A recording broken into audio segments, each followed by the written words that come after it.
Welcome to our 6th podcast of Renew Your Mind. So much has happened since our last podcast. COVID-19, Pastor Dan Bowman left to go to a new church in Schwartz Creek, and Pastor Paul Grunenberg arrived in July as our new Gaylord First United Methodist Church pastor.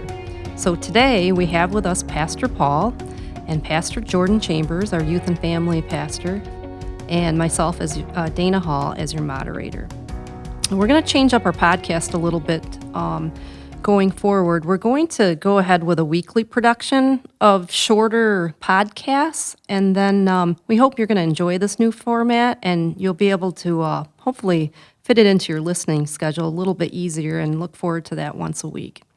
So with that in mind, we're going to ask Pastor Paul a lot of questions, and we're going to go chronologically, well, at least to start, and we're going to start with his youth. So we heard there was a rumor that we once again have a Buckeye in our midst. So we heard a rumor that you were born in Ohio. Is that rumor true? It is true, Dana. It is very true. Born in Ohio, Columbus, Ohio, just at a hospital on the north side of Columbus. My mom and dad were just outside of Columbus. And as I understand the story, my mom and dad had a son already, my older brother, Mark. Mm-hmm. And then my mom had a miscarriage. And then when I was on the way, and I say I, but my twin brother would probably say him, we actually had twins. Mom always said that the second one was a gift for the loss of the first one. Mm-hmm. And in that, we were born in Columbus, and actually, my first recollection was Cleveland, Ohio, where my dad was a pastor for, I'm guessing, about 10 years or so. And then we moved down to Dayton for about 3 years. Mm-hmm. And during that time, of course, I'm only, 11, 12 years old at that point, so I'm not a big sports fan. Mm-hmm. My dad wasn't a big sports fan. My oldest brother was the big sports fan. And then we moved up to Saginaw, and it wasn't until then that I really, probably not until after high school, that I even cared about whether I was a Buckeye or a Michigan State or U of M football fan. What are you today? That's what really matters, is what are you today? So I went through a phase where I became a Big Ten fan. Mm-hmm. And in the Big Ten, of course, Ohio State and Michigan were the rivalry until you had the Michigan State rivalry in-state. Yep. But I was a Big Ten fan, and I was a fan of, and this is interesting, of Nebraska, of Penn State, which both joined the Big Ten, and then Notre Dame, which just kind of kept the Big Ten at arm's distance. Yeah.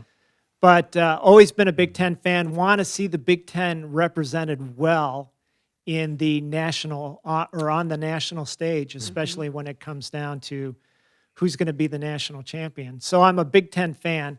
Probably, close your ears, Big Ten, but Ohio State fan for football, Michigan State for basketball. Michigan, I can support them, want them to succeed. My wife. Just not against Ohio State or Michigan State. Well, at that point, it becomes who best represents the Big Ten. Sure. And so, pretty good answer. Yeah.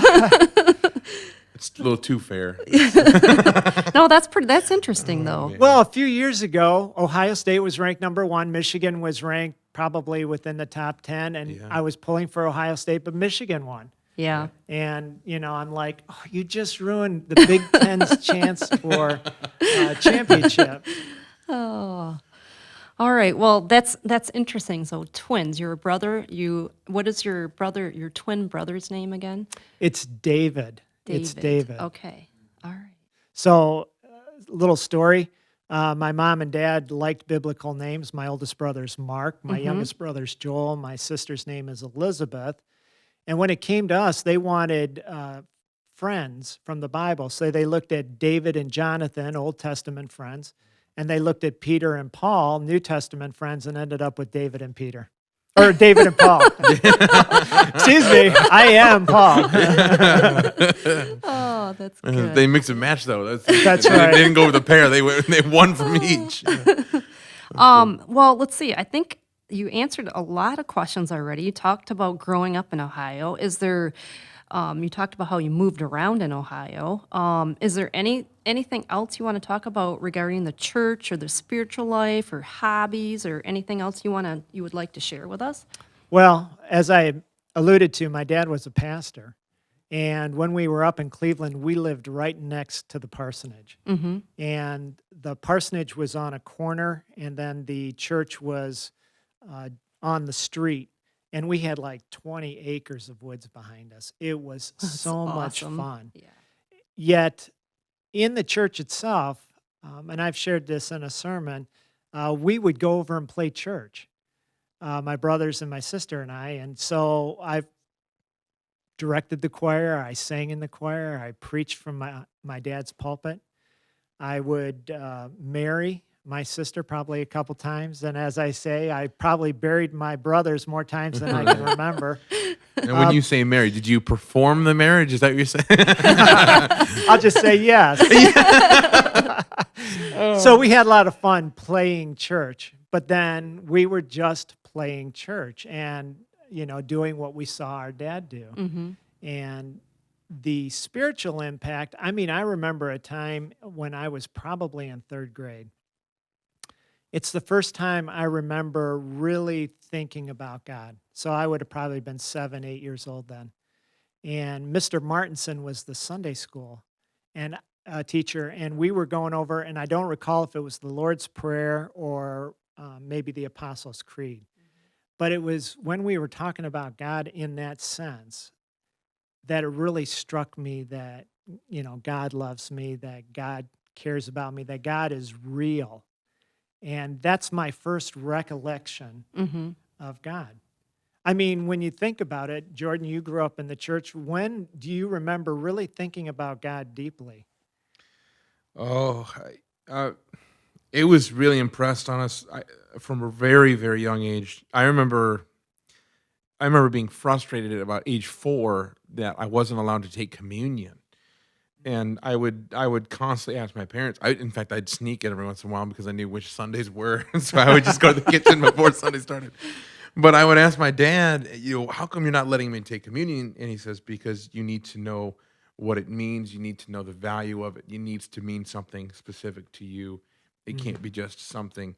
And he even, like I said, at age 3 and 4 years old, my dad was very good about not forcing, but creating this environment of pondering spiritual value. And I don't know how rare that is, but it was extremely, extremely positive for my upbringing in my life. And when we were taught things in the home, in the church, all the time, was homeschooled. So we would do devotions together as a part of our schooling. We'd read Proverbs together, and then we'd discuss what it meant, what we just, had read. That kind of thing happened when I was 3, 4, 5, and 6, and so I was in such a wonderful environment for that development to occur. And I can't really say exactly what age, but I could honestly say that from very, very young on, it was a very purposed time to think about God in a relationships format and all of the value that is there. Dana, we were talking before our podcast. What was your experience in regard to, your first recollection of God? Thinking about it more deeply than. Yeah, I'm at the exact opposite spectrum than both of you. So I would go to Sunday school, on Sundays and, went pretty often, but that was about it. And I can't honestly say that I had, well, I guess I did read all of the New Testament, and I'll be honest, I didn't understand a lot of it at that time. So probably thinking more in depth about God and Jesus was much later in my lifetime. So, and not within my childhood, I would say. So, and again, totally, opposite end of the spectrum. Well, it's interesting that you say opposite, because even though I went to church as a pastor's kid or a PK like Jordan, My experience was different. We didn't talk at home a lot about God. With my mom, I had a conversation with her, and she said, as we were growing up, she would read to us in the right before bedtime, and then she would pray with us. Of course, I was young, and I don't really recall that, but I believe my mom. But the rest of the day wasn't, I guess, bathed in conversation about God or thinking about God. My dad had some real difficulties in life, and so there were things that he did that were probably contrary to what I want to be careful here. Not what a Christian would do, but someone who wasn't operating in the freedom of Christ. He had some real bondage in his life, I guess, or, chained in a sense. He wasn't living as much in victory as he was living maybe in brokenness. And so that spilled into our household. Sure. And so I got mixed messages growing up about who God was and how maybe God is not a part of life beyond Sunday morning, if that makes sense. Although I know my dad did a visitation, and I think he was pretty well loved. He just had that kind of a personality and outward, able to talk with people, that kind of thing. But it was at home, it was mixed messages. Yeah. Yeah, so I guess we have all ends of the spectrum around the table right now, which is good, I think. Well, let's see. Let's move on to, let's say, high school or sports or things like that. Anything you want to share with us about sports or high school or anything like that? Oh, my goodness. My older brother, 3 years older than my twin brother and I, and from as far back as I can remember, he always wanted to play sports. And so he would drag my twin brother and I into playing football, into playing baseball. And he's a southpaw, and he had an arm on him. And it's like, throw the football, and it just hurts. And so he was always into sports. Mom wanted us to learn music, so my twin brother and I took piano lessons, and he took violin lessons. My grandfather had done violin. My sister did dance, ballet. And then my youngest brother, who was 5 years after my sister, I think he was scot-free. Oh, he was off the hook for Oh, everything. he was. Yeah. He was. Already The checked youngest, list. scot-free? No. No. Yes, that would be you, Jordan, the youngest. I am the youngest. Oh, and you I got are away the with a youngest? lot. Now it's all making sense. So, but as far as sports in high school, I wrestled. My older brother wrestled, and I ended up doing some wrestling. The guy at my weight class and the guy just above him were always beating me. So I ended up, as a senior, wrestling about 15 or 20 pounds over my weight class. Oh my gosh. And I did all right at first, but I got killed. These guys were bigger. These were the middle linebackers in high school on the football team, and sometimes they just crushed me. But my fun sport was track. I was a pole vaulter. Did a little, not middle distance, but not sprints. And it was a lot of fun. Met a lot of good guys. Had a coach that coached a Nigerian Olympic team. Wow. Yeah, so he had high expectations for us, and he had some things that he would do to train us that would probably be out of the ordinary. But just had a really good and fruitful time in sports in high school. It was a good place to be. Again, going back to the church, that was a time of confirmation for us. And my dad had died when I was 13. We were then attending a Lutheran church. My dad was no longer a pastor. And I remember the pastor coming over, and my twin brother and I, we got confirmed with the class that we were involved with in Sunday school at the church. And that was probably a big time, because confirmation at that point in time, at least in the Lutheran church, which is how I grew up, was about confirming your faith. Mm-hmm. And so the big event at the end of confirmation class was to stand before the congregation and to affirm your faith using the words of the Apostles' Creed. And then, so that was a big moment on one hand. Was it a memorable moment? You know, I always believed in God. Mm-hmm. And I never remember a time when I don't remember that Jesus was the Savior of the world. And so it was one of those moments that was significant, but I didn't realize how significant until later. When you stand in front of people and you openly confess, but then that's expected of you too. And, you know, Jordan, your experience might have been I'm not sure what your experience was. Let's just ask you. So, I didn't grow up Lutheran. I grew up Baptist, and I grew up independent Baptist, so we were not even a part of an affiliation or a sisterhood of churches or anything. And in that culture, there's a heavy emphasis on just the local congregation, just the people you're around, and you get to know real well those people. And my coming to faith day was on my birthday. I think I was turning 6 years old. It was in junior church. My mom was telling the story of Lazarus and the rich man. And at the end, she expressed the differences between heaven and hell. And she talked about the horrors of hell that was experienced by the rich man, and the pleasures and just the awesome environment of being with and in God in heaven. And that contrast was just mind-blowing.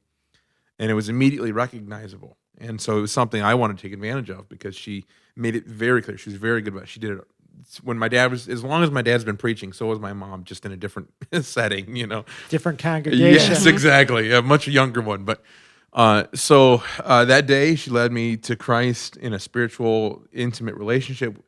And I can say, even though I was very young and immature in many aspects of life, that was one thing that I can just sincerely and honestly say I took to heart and have ever since. That was not like I was young and pressured into it kind of a thing. Mm-hmm.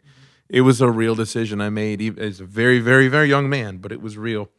And I remember that day going up. I took the secret route back up to. There's this little secret staircase you could go that went from downstairs to upstairs, and church had barely just ended. And I went up there, and I was like, I got saved, and people just rallied around you and give you hugs and stuff. And I guess you could say that was my confirmation, because we didn't have any of the liturgical aspects in that background, but the rallying of the people. That was affirming. That was, and supporting and encouraging. And like I said, the environment was just great for that. Right. It was great for that kind of a thing. And there's no perfect church, and so there's other things that could be greater or less or lacking or more. But in that instance, I was heavily advantaged with the people that I was around in the church that I grew up in. I'm very, very grateful for all of that. And as I grew up, it started very young, and it's something I just can't praise enough of. I'm so happy for it. I'm so thankful. That's awesome, Jordan. So I think we're going to wrap up this segment, and we wanted Jordan to talk about virtual Vacation Bible School that's coming up. So can you tell us just a little bit about that? Yeah, I don't want to give too much away, but I'll just say this. We are going to have a virtual Vacation Bible School, which means it'll be on our YouTube, Facebook, and on our website as an episode about an hour long, and we're going to post an episode each day, August 24th through the 28th. So 1 hour at a time, August 24th, 25th, 26th, 27th, 28th. And you can get them on our YouTube, Facebook, or on the website. And you're going to be able to sing along to songs. You're going to be able to play along with games. We're going to have craft kits that we'd like you to pick up, or that we can get to you if you let us know at the office. So call or communicate with the office. So you'll still be able to do crafts. And then we would love to see what you do. So take pictures of your kids if there's some of your kids or grandkids maybe. And we want to really involve that way. But we're pretty excited. It's a space theme, and so Yeah, it's going to be a great time. Great. It's gonna be a lot of Okay. fun. Well, good. And if you want to join us in person on Sundays, we are at 215 South Center Street. We have a traditional service at 9 a.m. and we have a contemporary service at 10:45, or you can contact the office at 989-732-5380. So we'll see you next time, and then we're going to ask Pastor Paul some more questions as he delves into college. Thanks for joining us.